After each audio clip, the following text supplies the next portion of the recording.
joined by R. Jagannathan, Editorial Director at Swarajya Mag. He's written an interesting article which talks about the 10 reasons why this price is good or why we are paying the right prices. So what I'm going to do is ask Jagannathan 3 or 4 questions. So one is, of course, try and understand what is the composition and why is it like this. And secondly, is this a good thing or could there be something else that the government is doing to at least make life a little simpler, if not less expensive for you and me? Jaggi, thank you so much for joining us. So let's get the background first. Why are prices so high in India? Well, prices are high because we have a very high tax component in the net final price. Somewhere between, depending on the city you're in, petrol prices are anywhere between 70 to 80 rupees. Whereas the crude cost, when it first lands on Indian soil, it's somewhere around 51 rupees a litre. So then you add the refining margins and operating costs of refineries and all to reach about 30. Then you add the excise, then you reach about 50, 55 rupees. Then you add the dealer margins of the petrol pumps, then you add the state value added tax, and you reach a level of somewhere around 68, 70 rupees as the price. And that is how you get to that kind of price. So if you see the bulk of the price is essentially tax. Right. Okay. So we could look at this from two. Okay. Yeah, go ahead. That's it. I mean, yeah. Yeah. So we could look at this from two angles. So one is to say that the price, which you've also argued, is that the price should be high because it acts as a deterrent.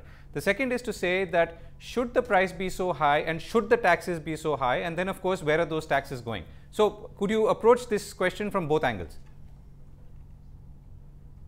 Yeah, first of all, I think it is good for a country like India to have high petroleum prices because we import 80% of our requirements, which means that every rupee that you spend on imports, and if you keep prices too low, India, the demand for petro fuels is practically inelastic because we are at a lower stage of growth where you need higher consumptions of energy to improve growth, right? Even if you have efficiency, you need far more fossil fuels compared to the kind of usage you had in the West or even in China.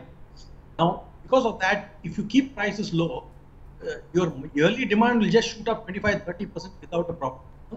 I mean, if you were to price at petrol, say at a reasonable cost of say 35 or 40 rupees, which is where it would be if your taxes were GST levels and would include it in it, then you will actually have demand exploding at the rate of 25, 30, 40% a year. And you know what the condition is of Indian roads, congestion, things like that. You cannot afford it. So, and secondly, this is a form of hidden carbon tax, though not stated so. Fossil fuels are depleting, and when you've got greenhouse warming and all these problems, whether energy should be priced so low, whether it is petrol fuels or coal, that's the wrong end. But the other point is more important. That is, okay, the government is collecting a huge amount of money as petrol taxes. Now, last year, that is 2016-17, we collected nearly 500,000 crores between center and states in excise, VAT and other kinds of things. Now, the question is how much of it is being wasted, how much of it is going into genuine nation build infrastructure and all that. Since the money based petroleum is not specifically segregated, it's where it's going. We don't know, but I would suspect that at least about 20-25% is going into infrastructure. Right. The rest of it is going in basically government expenditure. Right. So, I mean, for instance, if the finance minister talked about 396,000 crores of infrastructure investment this year in the last, and he did so in the last budget. So, what you're saying is some 100,000 crore of that, if I know money flows everywhere, could potentially come from our contribution as taxes in oil. Absolutely. Absolutely. Okay. And I think, of course, it's very difficult to give an exact estimate. Yeah. That is just my guesstimate because I think there are a lot of inbuilt expenditures in government which also get amortized through this collection. Right. So let me ask you the flip question then, Jaggi. So if you said that, we are in a low growth stage and if prices come down, then and people start consuming more, then the demand will shoot up. If you were to look at the other way around, lower prices could also act as a better or a greater stimulant to the economy itself, considering that we are now in a situation of a slowing economy, isn't it? Yeah, I agree. I think you have two sides to weigh. One is, if you bring petrol prices down, what will happen is the government fiscal deficit will go up. So the government's capacity to spend will come down. On the other hand, the private consumption capacity, ability to consume more will go up. Now, if we assume that private spending will be more responsible than government spending, then it's a good case to do that. But I would still posit that if you are talking about petrol fuels and not any other kind of product, taxes should be reasonably high. And remember, politically, it's always a dangerous thing to bring prices down, because it's easy to bring it down. It's very difficult to back it up. I mean, tomorrow if petroleum goes to $80, what do you do? What do you do? Can't do a thing. Right. So, the next question could be, how do we create then some kind of future protection in terms of using the money that we are raising in these good times? So, for the same political reasons that you talked about, that you cannot, transfer a crude oil price hike to Indian customers, and similarly, you cannot. Maybe the good thing is not to take the benefit of lower prices. So then, while we are earning all of this, where should this money go? I mean, I'm not talking about the annual expenditure. People have been talking about, should we create more green funds? Should we create should we create some pool? Yeah, I think we should. If we go back to the 1980s and 1990s solution, we had something called the oil pool account, where I think the surpluses generated during periods of low crude prices used to get collected there, and when prices went up, the pool used to be brought down.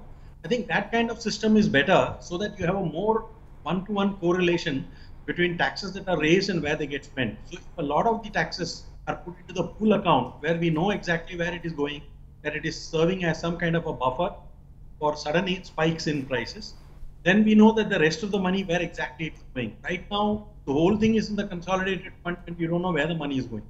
Right. So that's an important point of transparency to focus on. Let's look at the other, the outcomes of this, right? So one of the things you also talked about is higher prices will encourage more fuel efficient cars, and they will also encourage renewables, or let's say maybe battery powered cars and so on.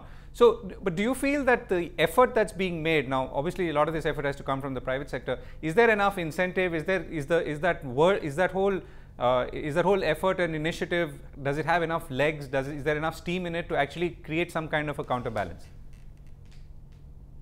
Well, I think in terms of policy, I think they should actually connect the two things.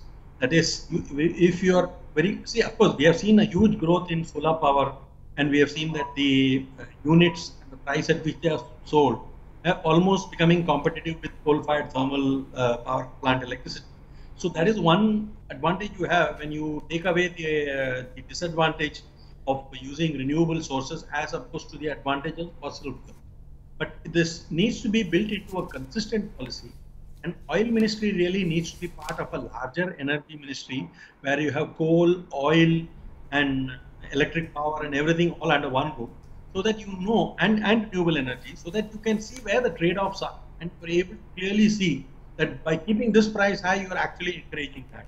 And you may cross-subsidize from, say, an oil pool to, let us say, a solar power or a wind power.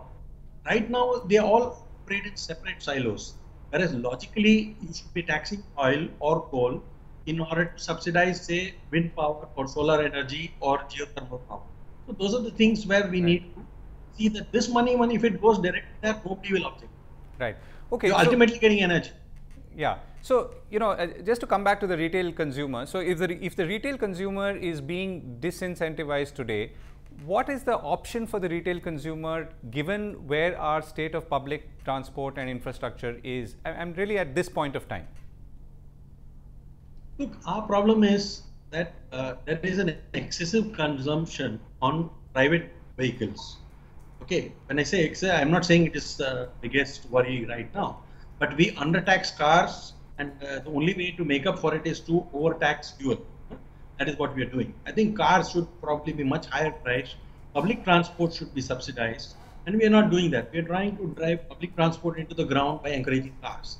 And clearly, our road taxes are too low for the amount of roads we have and that we need to build. So we need to have an integrated policy where I think we discourage private transport, whether through fuels or through higher road taxes, and encourage public transport. In that context, I think the people who are screaming loudest now are the last guys who should be screaming, because anybody who's screaming up for high petrol costs essentially has a car or at least a bike, right? And these are not the guys who need our consideration. It is the guys who have to stuff themselves into buses and get transported like sheep and goats. Those are the ones we should really worry about. Right. So, Jaggi, the last point, and let me touch upon that, which you've made, is that, you know, lower oil prices, particularly in the Middle East, it will also in some ways help curtail jihad. Now, this is something that Thomas Friedman also has been arguing in the past. If we were to look at, let's say, the history of oil prices, and particularly the recent history, and we are talking about, you know, the Middle East, countries like Saudi Arabia facing problems because of low oil prices. Are you seeing this actually translate? I mean, I don't know whether you have evidence or others do, but do you feel that this translation is happening between low oil prices and lower, let's say, money going towards violent causes? No, I think you can't make a one-to-one correlation. But what we can guess is that whenever you have easy rent-seeking kind of money available to any country, the first thing they do is that they keep their own. They first get rid of democratic norms, then try and buy their population off by giving them huge benefits and subsidies. Okay. So what this happens is that these. So if you see Japan with almost no energy as one of the most egalitarian societies around, whereas if you see in the Middle East, despite the official egalitarianism of Islam, what you actually find is extreme inegalitarianism, which is bound to create jihadism in any case. The minute you take easy wealth away from them, they are more likely to invest in their people to see that they become more educated, more literate. I mean, it is logical that we will find a much better educated population is less likely to go and blow up other people than if you have a disgruntled population which sees some kings and this thing having hundreds of things and they are struggling with babies. They may not be hungry, but they have no purpose in life. Right. Jaggi, last question. So, one suggestion from you from a policy point of view clearly is to have an integrated approach. You talked about saying merge all energy ministries, for instance, so that you have a clear policy. Second, you talked about how do you make sure that the money flow and the collection is transparent to everyone. And, you know, if you're collecting money as taxes, where is it going, how is it going, and what is it being saved for? Is there anything else that you'd like to add to that in terms of longer term view?